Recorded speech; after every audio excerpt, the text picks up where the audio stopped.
Welcome to the No Limits podcast with your host, Willy. All right, John. So I know you got stuff to do. I really appreciate you A lot coming of on. stuff to do. Yeah.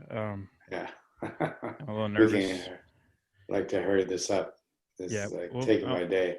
Yeah, Give me my bulletproof coffee. That'd be nice if we could hurry. Like okay.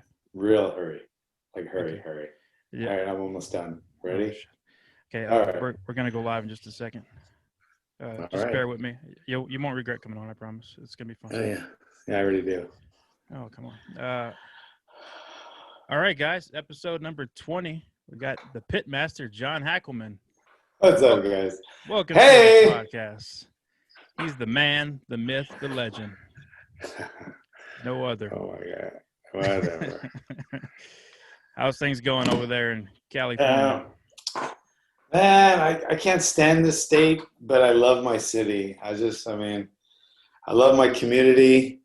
I love the people. I love being here. I love the surroundings.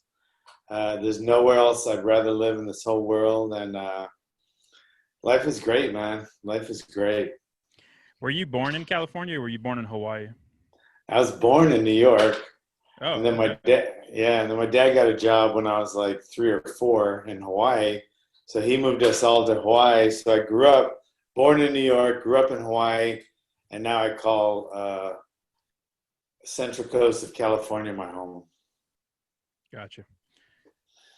So how's it going with the fires out there, man? Are you on fire yet? Because I'm in Colorado, and we're getting kind of surrounded as well, but nowhere near as bad as California. It's terrible. It's like these people, they don't even know what they're doing, and they're like, well, if you have a gym, you have to be outside and train.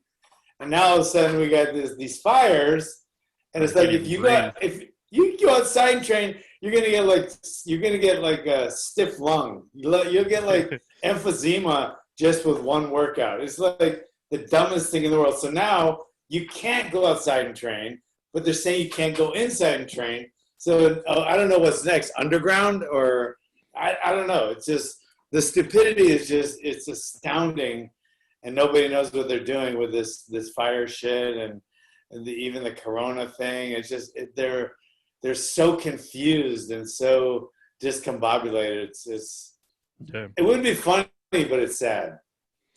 Or is everything shut down there still, or is stores open, restaurants open?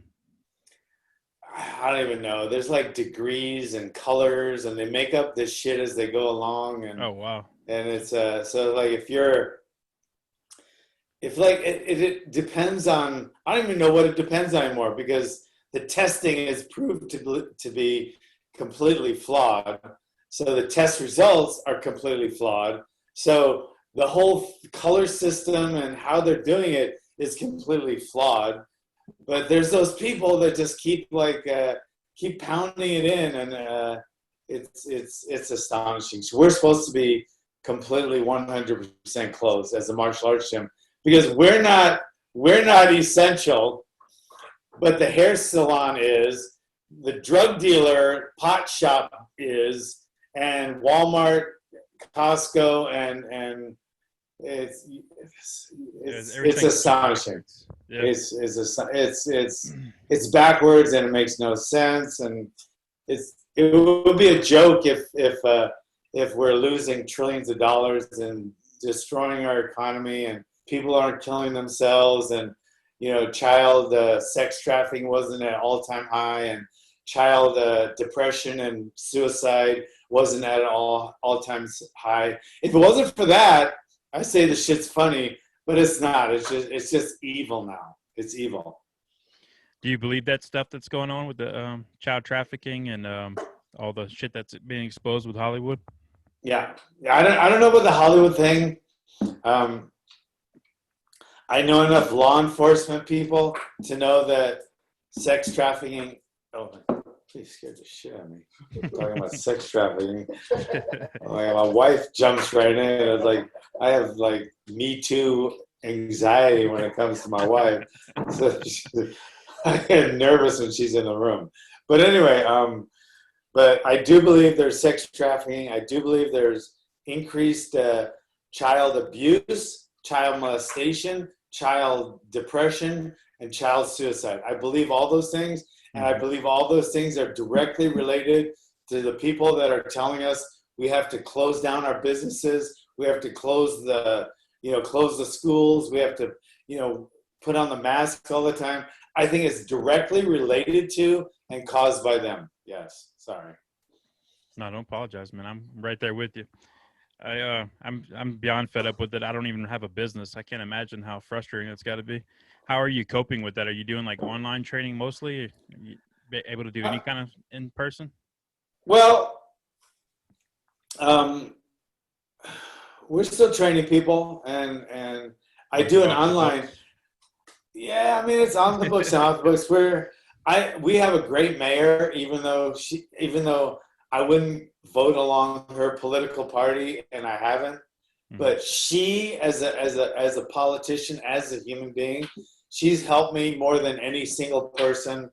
She's not single; she's married. But I mean, as any one person has. Yeah, and she's helped me stay open by abiding by the laws and learning how to abide by their laws. So I'm open, fully open. We're open for business. Business is actually pretty good. Of course, it's taking a little bit of a hop because some people are paranoid about it. But our business is going good. And I've had an online course for like a year and a half, and I started that, and people, it does pretty good, but people started telling me, like other martial arts people, you can't do an online course and give belts. That's like, you're selling out. You're selling out, you can't do online. And then all of a sudden this Corona thing hit, and every single one of the people that like were telling me I can't do online, they're doing online now. So I would call them and go, I thought you couldn't do online, bro. What are you doing? So now it's proven that you can do online, and it is beneficial. I mean, I got say a guy in Ireland. He loves my system, and he can't move here. He's set up in Ireland, so the only way he can train with me and get his belts in our system is online. And I've realized that for a few years. So we do have a pretty successful online program that's really makes a lot of people, lets them train at the pit without moving away from. I got a couple in England, Australia, Ireland, East Coast. So it's working out pretty good. But that was one of my questions for you, because last time we spoke was the beginning of this year, and you were talking about your online course, and it sounded really awesome. And you said that you got some pushback from the idiots out there who are just trying to shut you down with what you're doing. And now everybody's doing it. I mean, literally every martial arts school is doing it. So you got a spike from that. Did you get more customers during this time, or is it kind of just? No, not really, because, and they're not idiots, because they're my best friends. So I don't want to say they're idiots. Yeah. But they would dog me and say, "Oh, you can't do that. You're selling it out." But they happen to be my best friends on top of that. But no, not really. I mean, with all the shit going on right now, and then the Clover fights, and then now court fights, and my guys training, and I'm so busy right now doing exactly what I'm doing. I just don't have the time. I wish I had like a virtual assistant or more time to like push it. Like if I pushed it, I think I'd be overwhelmed, and then I probably wouldn't have enough time to do everything. So right now I'm kind of doing just what I need to be doing. I train my guys in my gym. I train my online guys. I put my curriculum together. I video stuff. So everything I'm doing right now is all I can do, and I'm right where I have to be. Nice. The last time we spoke, it was right before Glover's fight with Anthony Smith. He won that fight by TKO. Who's next for Glover? He's fighting Thiago Santos in the first week in October, and it'll be in Dubai. Oh, okay, cool. The Fight Island area. Yeah. Have you been out there yet? No, and I wish I never had to. Or you're going to be going there, right? You cornering him? Yeah. My guys know I hate to travel, but my guys also know I love them and I'll do anything for them. So they try to get the fights closer for me, like when they talk to the UFC, like, so he got the fight for Vegas, and then he just tested positive. Somebody in his camp tested positive for the corona, so which is so retarded. The guy Glover's training like a fiend, not sick at all, and he tests positive. Then one of his top training partners, sparring partners, who ran 20 miles that day, he tested positive, like he has a disease or a virus. And then his grappling partners, who he spends hours a day like this close to, tested negative. That's how accurate this shit is right now. Yeah, I'm glad you feel that way, because I do too, and it's so aggravating. It's such bullshit. There's so much cases out there right now where people are getting tests that like supposedly were in line, got out of line. 2 days later, they get the results in that they're positive, and they didn't even actually get the test. One guy had his mother get a test come in through the mail, and she had already died before this, so she never even got a test. So a dead person is COVID positive. None of it makes sense, man. It's all propaganda bullshit. And I'm not saying there's no virus called COVID-19. I'm not saying that, but I am saying that it's greatly enhanced, and it's a political ploy, a political game more than just a virus, because everything that's coming out and everything is proving that it is. And I'm not saying it's not a real thing. And there's an old person in a nursing home. If he gets that, they could die. If they get the flu, they could die. If they get the common cold, they could die. Okay. Exactly. And to shut down businesses, hundreds of billions of dollars, tens of millions of jobs, it is a complete travesty and a political ploy, I think. Yeah. But saying that, I still think there is a virus called COVID-19, but I think it's greatly, greatly, greatly, greatly exaggerated. I completely agree with that. How do you feel about the mask bullshit? Do you think the magic cloth works? I mean, common sense says that it will help you. It will help you and not get a disease and not give a disease.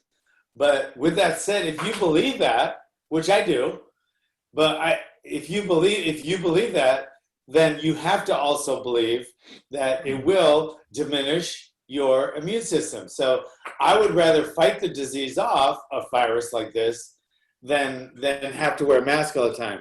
Now, if you're a surgeon, well, what about the surgeons? Yeah, if you're operating on someone and cutting their skin open, which is their biggest defense mechanism, is our skin. And if you're cutting that open and compromising their immune system by doing that, yes, surgeons should wear a mask, a surgical mask.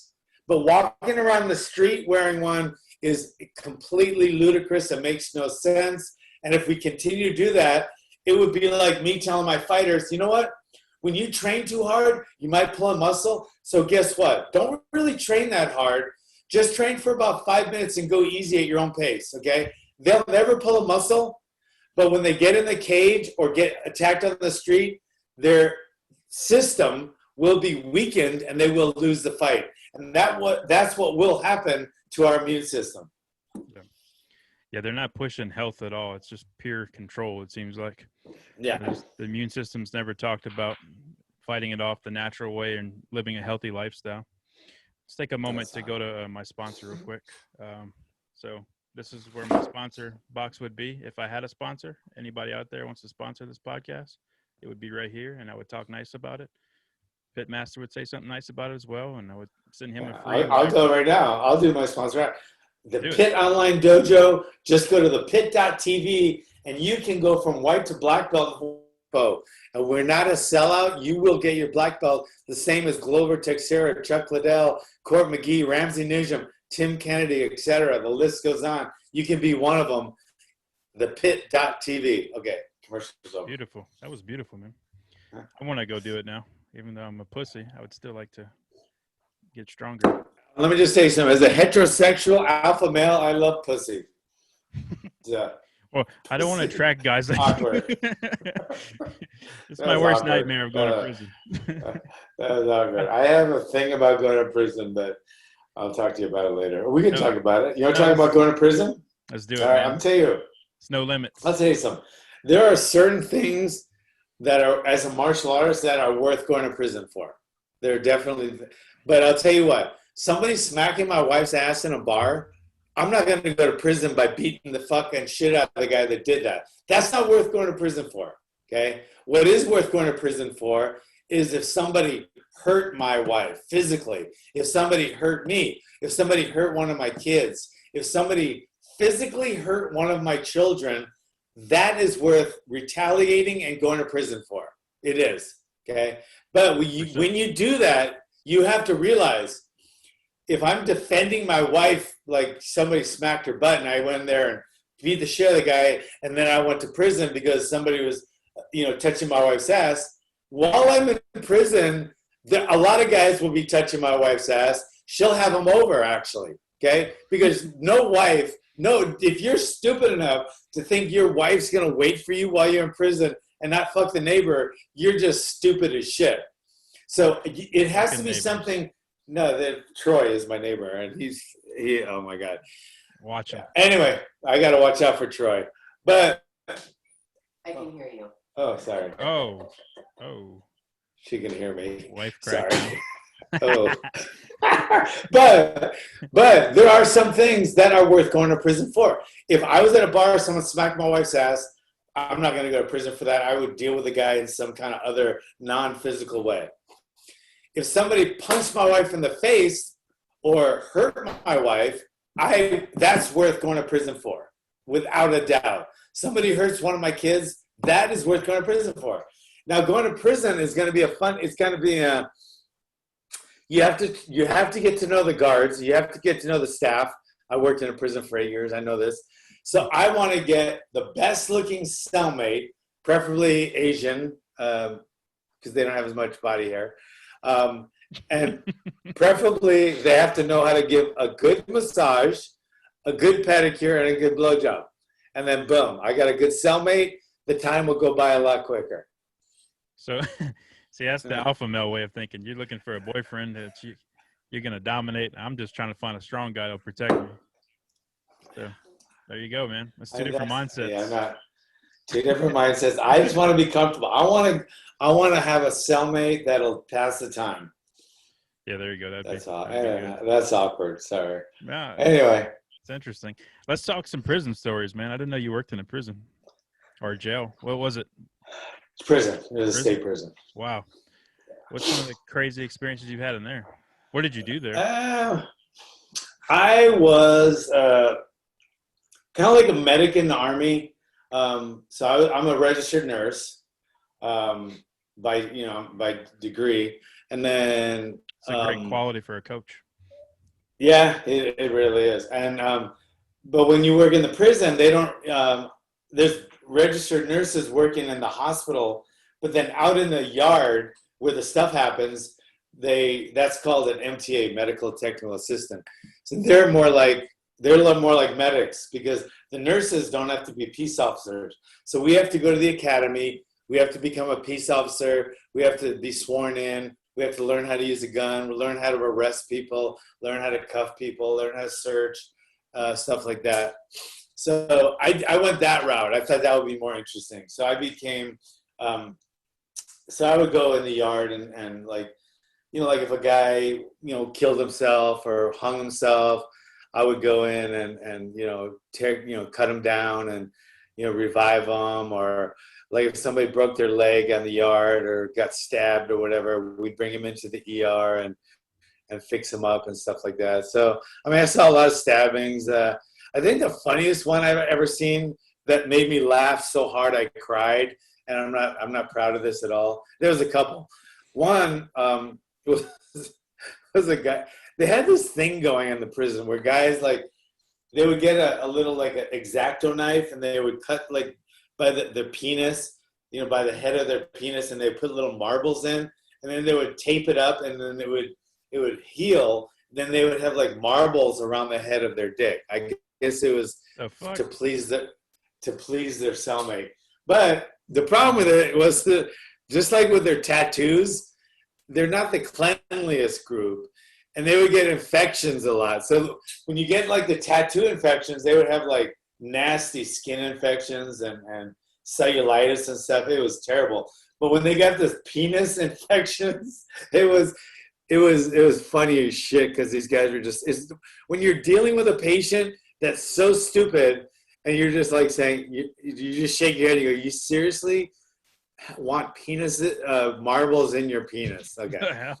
So Never heard of that. Wow. Penis marbles in prison.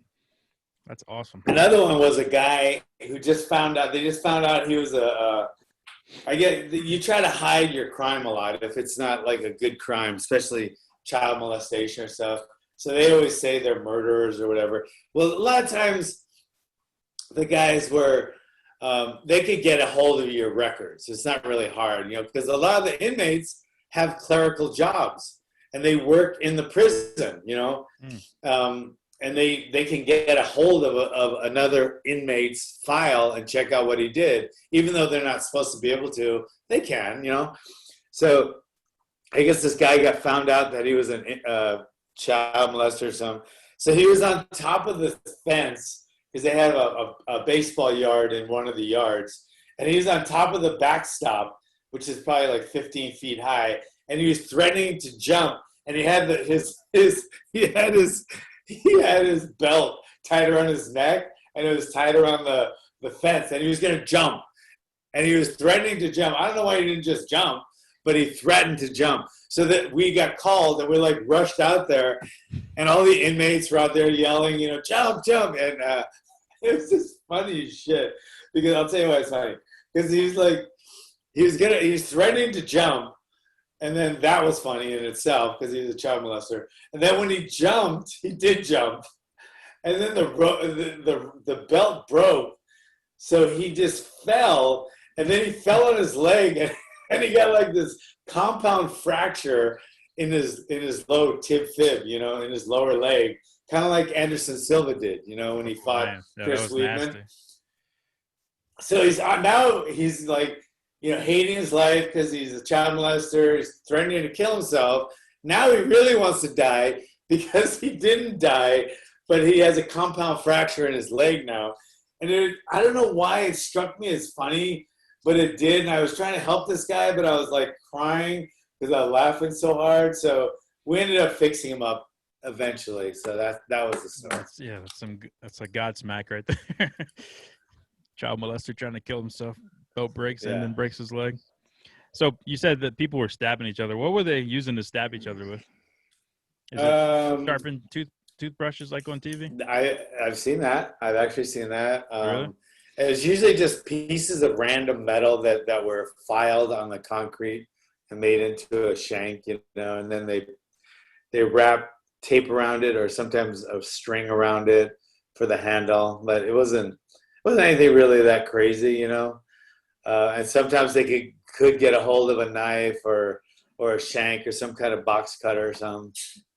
Inmates are pretty, they can get pretty, I don't even know what the word I'm thinking of. It's not like genius, but creative. They can get pretty creative. That's a good word for it. Creative with their tools. Like their tattooing tool is really creative.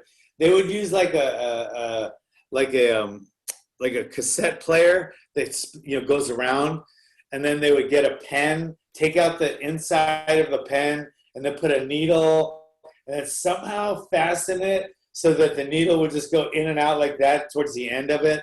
Then they would use like newspaper, and then burn it and make ash and mix it with water. So that's like the ink, and it's like, and their tattoos, a lot of their tattoos look fucking awesome, man. They were and their artwork, and and inmates are known for their handwriting because they have so much time to write letters, and they write so many letters, and they write these letters like sexual letters, and we'd read them all because you have to read all the letters going in and all the letters coming in, going out. Just like you have to listen to all the phone calls, So they wrote these long, sexual letters with pictures of different body parts, and it is interesting. It's definitely an interesting job. Yeah, being in that environment, that's got to make you want to stay on the even keel, huh? Not go to prison. That seems so depressing to be in there.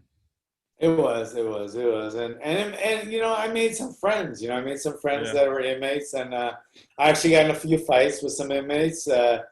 Few inmates knew who I was, and actually challenged me to a fight, which was interesting, and I accepted, and that was even more interesting.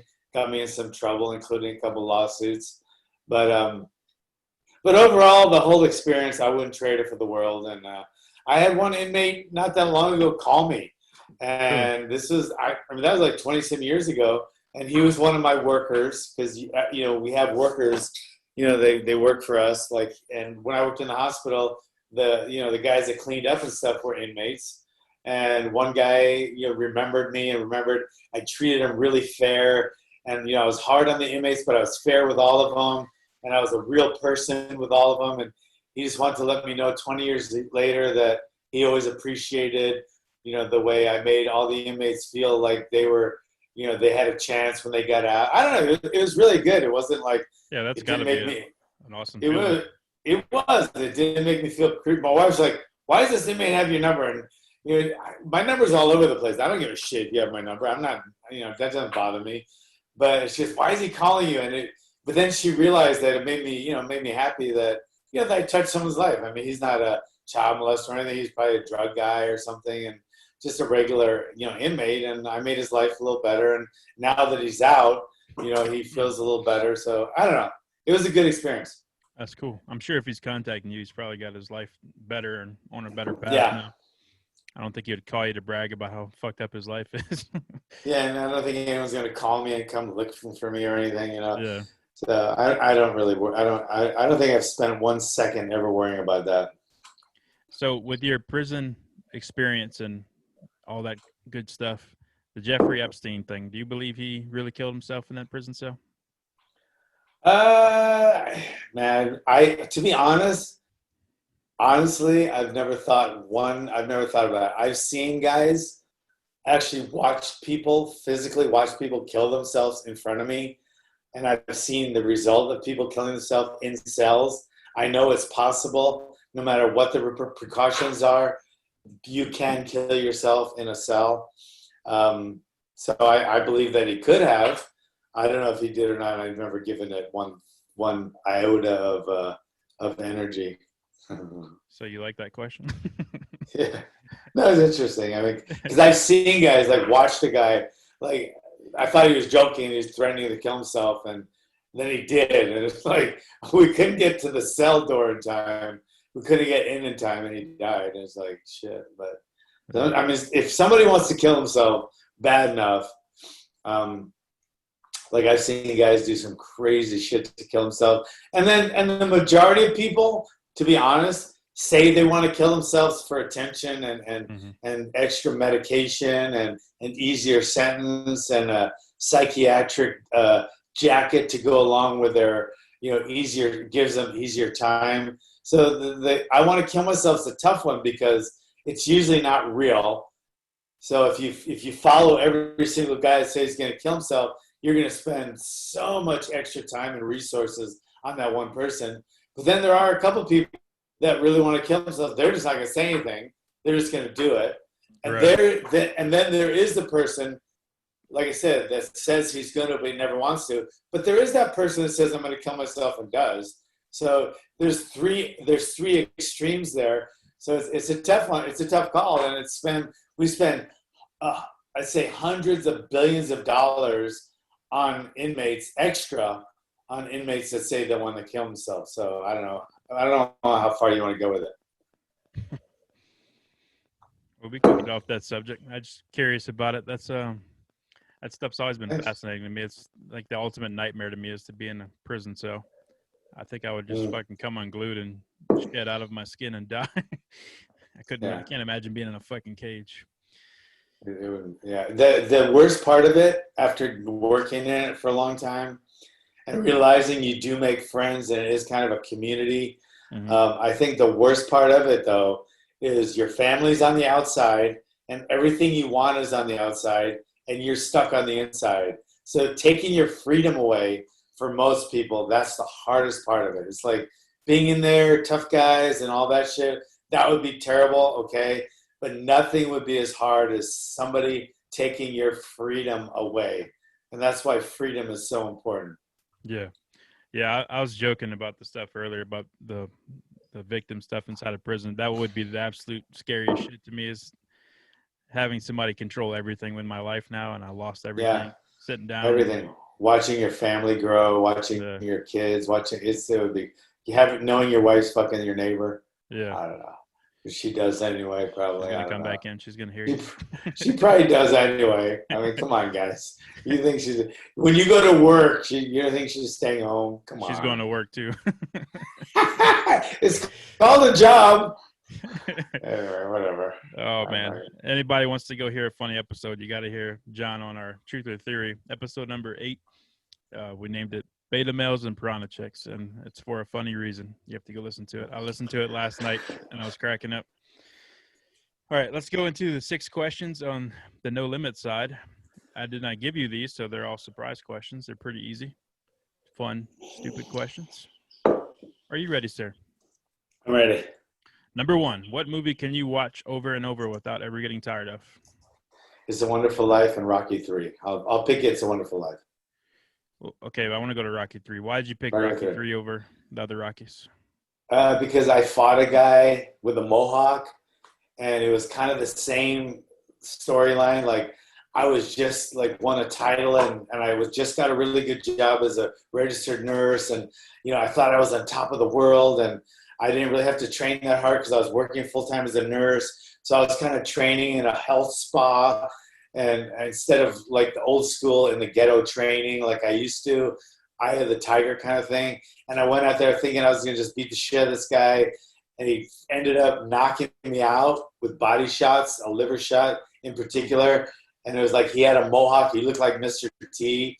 And I remember thinking, oh, shit, man. So I went back to Eye of the Tiger.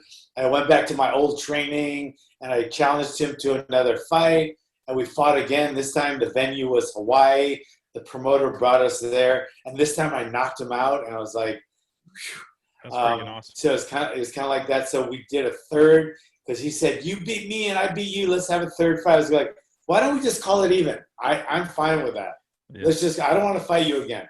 Let's just call it even. But he was dead set on fighting again. So we fought one more time and I broke his leg with a leg kick and I won that fight. So that Rocky 3 story always reminded me of that, going back to Eye of the Tiger and having to train like the old school way. And so that's my favorite Rocky. Damn, that's awesome, man. The John Hackleman story on Netflix has to have that in it. That sounds like a cool era. So A Wonderful Life. It's a Wonderful Life. I don't think I've ever seen that. I know it's a classic. Oh, God. Is that depressing? Sad movie? It brings tears to my eyes every time, every single time. I might have to check that one out. Who plays in that? What actor and actress? James. I don't know the actress or anyone, but James Stewart. James Stewart is in it. He's the main guy. Okay. James Stewart. All right. Number 2. What's the best practical joke that you've played on someone or that was played on you? Wow. Huh. You strike me as a practical silly joker. bastard. Yeah. Practical joker. You got to watch. Telling one of my guys, he was kind of messing around on the weight thing, and he was always like not making weight, and it was getting irritating, So we told him that the weight, he's got this fight, and he didn't have it. He had a fight, and then the guy pulled out, but we didn't tell him because we wanted him to make weight. We wanted to prove a point to him, so he had to go through all this like weight cutting, and it was a nightmare, and he didn't have a fight in the first place because the fight got canceled. He wanted to teach him a lesson about it. Did he make weight? I think he did, yeah. But it was mean, but it was kind of proving a point. I thought it was more of a lesson and a practical joke at the same time. Yeah, damn, that's a good one. Weight cutting is one of the hardest things in the world to do. It is. It's a nightmare. A nightmare. Number 3, if you could time travel one time there and back, which time period would you choose? I would go to I would say I'd say the 50s. 50? 50s, What would you do? just train and just fight and then be just what I am right now. Just do good old America, good old good old America, apple pie, and people proud to be Americans, and it just seemed like a better time then. And I don't know, I don't Seem a want to lot get less all complicated, huh? seems like it. I don't want to get all political about it or anything, but if I would just a simpler time. I wouldn't mind living in a simpler time for a little while instead of everything being so fucking complicated. Yeah, I hear you on that, man. It is a mess right now. Number 4, what is something that really irritates you besides your neighbor trying to sleep with Yeah. your wife when you're at work? That does not. That's a blessing to me. It takes a load off my mind. I love Troy. I invite him over. He's actually here right now in my backyard gym training. Anyway, so he doesn't. What was it? What's the question again? What irritates me? Yeah, what really irritates you? What's something that's unique to you that really irritates you? A weird pet peeve. Okay. I'll say beta males. Yeah. Beta males. I don't know why. It's not even, there's no real reason. Just beta males irritate the shit out of me. They're hypocritical. They're entitled. They're weak. They're soft. They're worthless. They're useless. There's no use for them. I don't know why. And they don't believe in God. That's why, it's so hard to imagine how they think they made it through survival of the fittest through the last 2.5 million years. It's like, if there's no God, believe me, there's no survival of the fittest. They came through, they survived. So just the fact that they're here, it astonishes me and it irritates me. Sorry. Yeah, I'm right there with you, man. They drive me nuts too. And they're the most opinionated bastards out there too, but they don't have much to back up with anything. No, and just let me tell you something. This has nothing to do with gay. I would rather, since I was a teenager, I even said this as a teenager, way before my time. I used to tell my mom, I would rather have a tough gay guy on my team, in my school, as my best friend, than a wimpy straight guy any day of the week. Yeah, I'm right there with you. I have a tough gay friend. Shout out to Darren. What's up, buddy? I do too. One of my fighters. Shout out to Antonio Banuelos, who actually fought He fought the WC. He doesn't know this. He doesn't know it either, but he is. I said that on the Joe Rogan podcast, right? he's like saying, hey, like when I got back, like, hey, why'd you tell everyone I'm gay? Now everyone thinks I'm gay. I go, bro, there's a picture of you on your Facebook page of you wearing a dress. It's not my fault. Everyone knows you're gay. I think he's bi awesome. or something. Yeah. Well, shout out to him, man. We support you, Antonio. I love Antonio Banuelos. He's like a little brother to me. He's been with you guys for a long time, huh? Oh, he's the biggest part of our team. Yeah, he's the captain of the team. That's awesome. I dressed like an old lady last week for a prank call on this channel, and my daughters came in in the room, and I'm thinking, my wife and I think this shit's funny, and it's like, whatever, this is what Dad does. He does stupid shit. But my girls came in here with this look on their face, like, oh fuck, you're my dad. Wow. It was an alarming moment. I'm like, yeah, your dad's a bit of a fucking loser, but hopefully people find this funny. I hope they do. That is gay. Yeah, I know. Well, but don't worry about it. You got to go to my Patreon and see my true side. Okay. All right. Number 5. What is an item in your home, or for your case, in your academy, that is special to you for sentimental reasons? Can't be your wife or your kids either. Has to be something that can be destroyed. There's so many of them. I'd say my dad's ashes. Oh, that's powerful. Yeah. At my gym. They're overlooking. They're at my gym. My dad loved the pit, loved everything about it. And my one of my daughters is a manager of a mortuary. So when he died, she made this beautiful box for his ashes, and it has the pit guy on it. And it's this beautiful wooden box, and it has the pit guy on it. And my dad's ashes are right there overlooking the gym. That's really cool. Was your dad into martial arts at all, or just supportive of you? He's a martial artist. I mean, he wasn't a martial artist in Hawaiian Kempo, but he was a martial artist in that he boxed a little bit. He was in Army infantry. He was in World War II. He went to West Point. So he was a martial artist, tough guy, likes to shoot, fought in the war, but he didn't do any kind of traditional martial art like I did. Yeah. Or do. Do you have any brothers? No, I have one adopted brother from Hawaii, and he's still there. He used to beat me up when I was a kid. He's strong, not a beta male. He's not a beta male. He was a tough guy. He was tattooed out by. I had my first tattoo at 11, but he by like 13. Yeah, my first tattoo. But he was all tatted out by like 13. He used to fight all the time. Then he joined the Army. He was a cop for a while. He was the prison guard for a while. Now he works at Honolulu Airport as security. So he's not a beta male, but so yeah, I grew up with him getting beat up by him. So who tattooed you at 11 years old? Was it him? I'm gonna say it was one of his friends, and it was either this cross, a JH. No, it was a hack. I have a hack that's covered now with my it's covered on this side. So there's a hack coming down my arm, and I was 11 years old, and it said HACK. Like Hackleman hack. Yeah. So, damn. You did that willingly, or did they make you do yeah. it? I don't know if I was willing or not.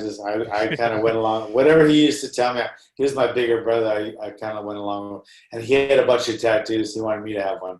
It was with a little needle and some thread and Indian ink, and they just kind of did it like that. Wow, that's awesome. All right, last question, number 6. What accomplishment are you most proud of? I think accomplished a lot. Thanks. I think accomplishment. I think just being like today, or this is being on this podcast. Yeah. Is that where you were going at? That's where I was going. Yeah, I appreciate that. Sorry, Joe. Sorry, Joe Rogan. This one. You need to get back on Rogan. I think it's making people, whether it's my daughter, who I've heard her say, or people in my community, or my students, or my wife, say that I make them feel safer. Oh, that's cool. I've never heard that before. So if I make them feel safer, like I had a guy today when I was going for my coffee, I went and got some coffee at a local coffee place, and it's about a 10-minute drive, and there's a bunch of guys sitting outside, guys about my age, and I just did this thing at the gym where we thought there was going to be a riot, and I had a gun on my guys were armed, and it kind of blew up. It blew up in a negative way where people were calling me a white supremacist and a white nationalist and a gun crazy guy. We're in the news and on the newspaper and different radio shows here in town. But then it kind of turned, and people were saying, I'm the protector. He's protecting his community. We need more guys like him. So it kind of turned into like a 20 positives to 1 negative. And now it's all about how positive it is. And it's kind of coming back in the paper because this happened like a couple months ago.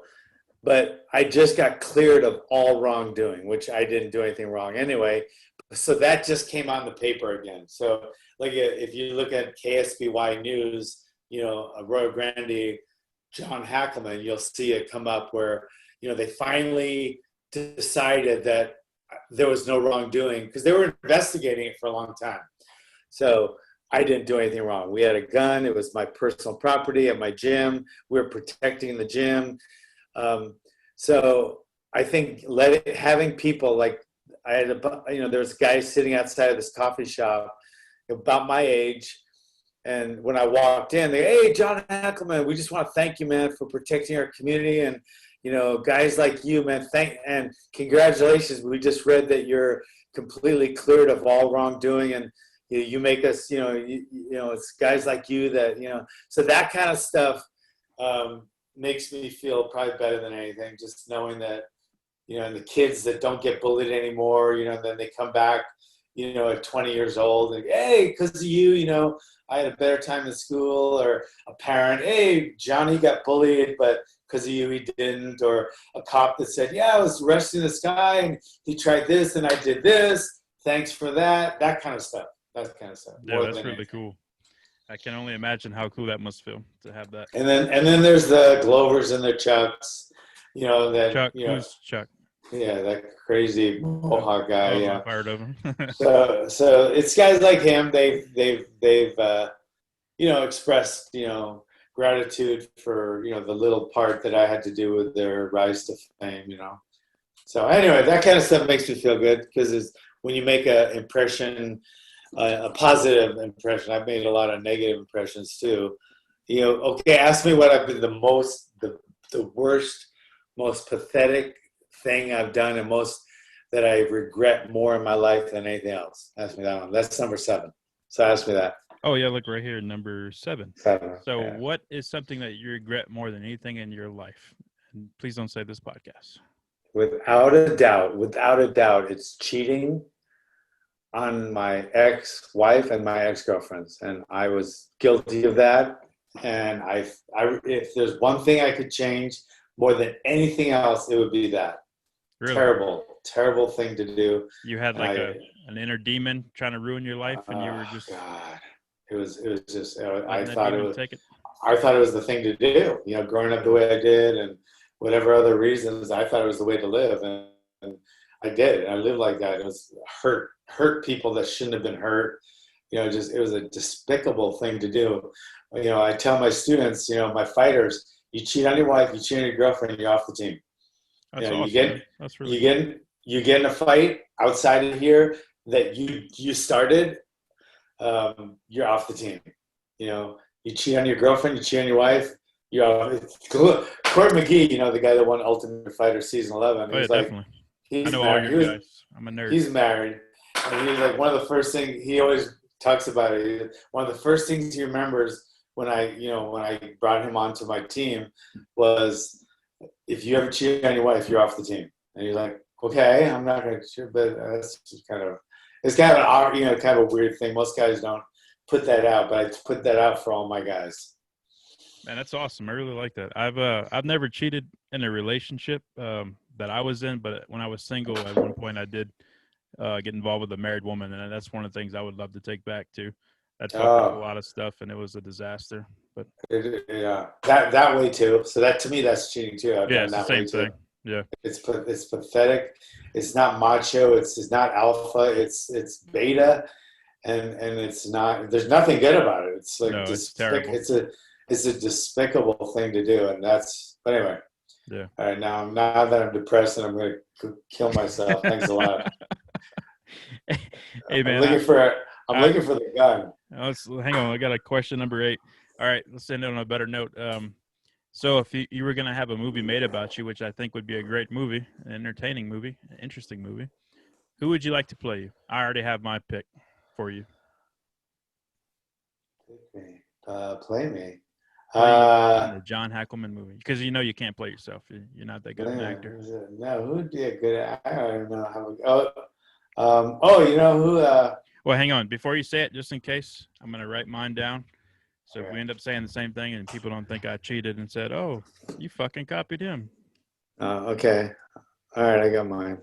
Okay, I got mine too. What's the guy's name? I'm holding mine. Wait, I'm trying to think. He was in the Will Ferrell movie with a cop thing. Then Kevin he played Hart? it. No. Shit, I can't remember his name. He was in 2 of his movies. He was with he was Mark in Wahlberg? Yeah, Wahlberg. There you go. Mark Wahlberg. That's a good one. Yeah. I chose I can't see it. Fucking. Oh my God. The screen. Josh Brolin. I think Josh Brolin would be a good one for you. I love that guy.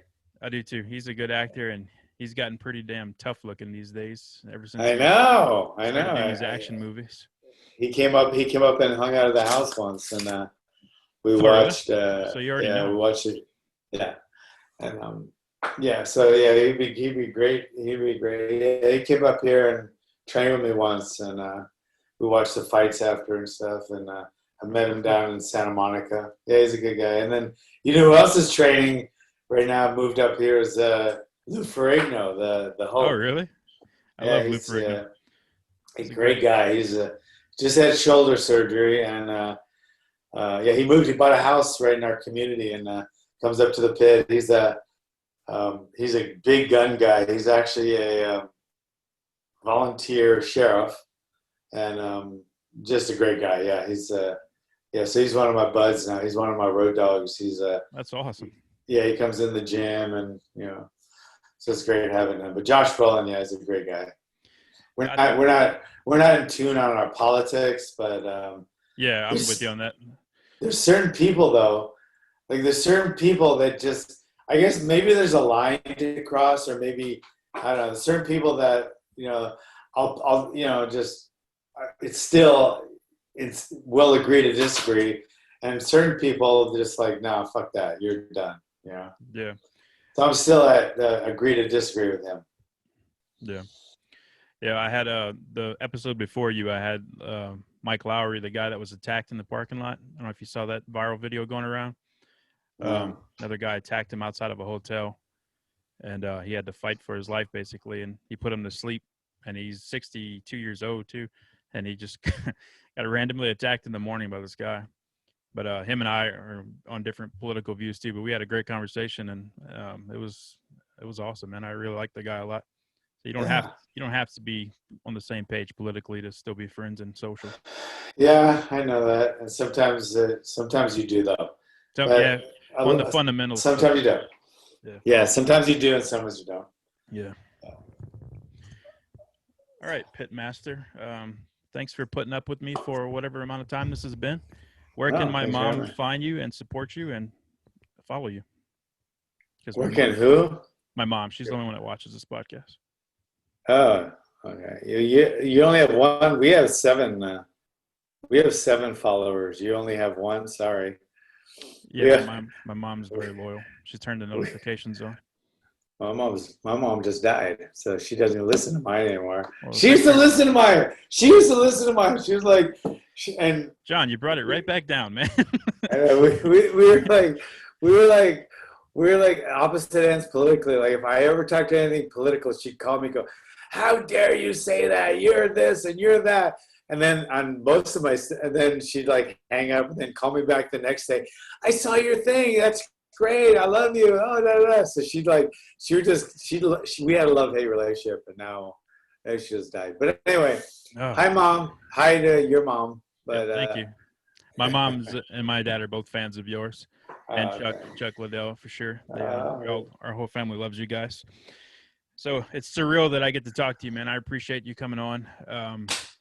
Pitmaster and the Doc, is that the podcast name? Yeah, Pitmaster and the Doc. It's a great podcast. We got my BFF. He's a orthopedic surgeon and one of my students, and we go to eat and hang out with him and his wife and me and mine. And he has 4 kids, and his daughter, that's how we met. His daughter used to date my son. And I went to pick up my son. That's before he drove. That's how long ago this is. My son's now 20, but before he drove, so I pick him up, and then we hung out one day, and it's like 2 a.m. My wife's like texting me like, "Where the hell are you? You went to pick up Tanner at 9. And it's like, "Oh shit," we just started talking, and next thing you know, we're like best friends. And then he started training with me, and now we have a podcast, and our kids aren't going out anymore. And that's one of the things, when our kids broke up, they were like, "Well, you guys are best friends now. If we break up, does that mean you guys are going to break up too?" I go, "We're not breaking up. So you guys go ahead." So anyway, it's kind of funny. That's But awesome. I love those friendships that just happen like that. Yeah. Those are always the best. where are you out of? Where are you guys out of? I'm just north of Denver. I'm from Louisiana, but we live in Colorado now. So is that Littleton? I'm just next to Loveland in Johnstown, Okay. little tiny ass town. My good friend has a martial arts school in Littleton called it's Cordova. Well, it's called People's Kempo Karate. But he's also it's That's right Chuck, by Denver. Yeah, it's Chuck Cordova and Carol Cordova run it, and it's a martial arts school. But anyway, Do you ever go out there? yeah, Visit? I go over there. Yeah, But first let black belt testing. Oh, cool. Let me know next time you're in Colorado, man. I'll take you out to dinner and we can do a live in studio episode. Okay, all right. I know you Sounds blew good. me off, just like you didn't want to do the podcast. I had to pay you and convince you and all this shit. Yeah, that's true. Yeah, That's really true. it's not. I'm not recording anymore, so you can be yourself again. That's a lie. You are recording this. Right now. No, all jokes aside, thanks a lot, John. I love talking to you, man. You're one of my favorite people on this planet. Thanks, brother. Anytime, man. Anytime. Thank you. Everybody go to Pitmaster in the Dock, subscribe, turn on the notifications. It's a great podcast. I like it. And go try out his online courses and become a badass and stop being a beta male bitch. Quit being a bitch. We don't want any bitches. Bitches are useless. The only kind of bitch you should have is your wife. Yeah, when the apocalypse, whoa, I'm gonna lock that door. When the apocalypse hits, we're not gonna be looking for beta males. We're gonna be looking for No. All right, brother. I'll talk to you. All right, man. Have a good one. All right, thanks, man.